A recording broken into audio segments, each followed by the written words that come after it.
30 நிமிஷம், 40 நிமிஷம், 50 நிமிஷம். இதுக்கு எல்சிஎம் எடுங்க.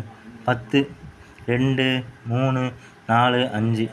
ஸோ இதை நீங்கள் 2ஆல் போட்டிங்கன்னா 1, 3, 2, 5. இதுக்கு மேலே நம்மளால் வந்து எல்சிஎம் எடுக்க முடியாது. ஸோ அதே நம்பரை வச்சு தான் நம்ம அடி கொடுக்குற மாதிரி இருக்கும். நீங்கள் வந்து பார்த்திங்கன்னா இதை பெருக்கிடுங்க. 10, இந்த 10 இதையும் பெருக்கிங்கன்னா 30. 30 ஒரு தடவை 1 பெருக்கா 30 தான் வரும். 30 × 2 60. 60 × 10 600. ஸோ 600ன்னு வச்சுக்கோங்க. 1 மணி நேரத்துக்கு எத்தனை நிமிடம்? 60 நிமிடம். 60 நிமிடத்தில் அடிங்க. 0 1 6 10. இப்படி பார்த்தீங்கன்னா விடை 10 மணி நேரம். புரியுதா உங்களுக்கு? 10 மணி நேரம் வருது. 10 மணி நேரம் வந்ததுக்கப்புறம் என்ன செய்வீங்க?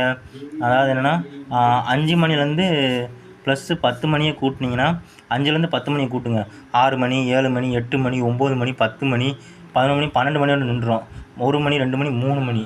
அப்படி பார்த்தீங்கன்னா இப்போ விடை வந்து பார்த்திங்கன்னா பிற்பகல் தான். 3 AM தான் விடை இதுக்கான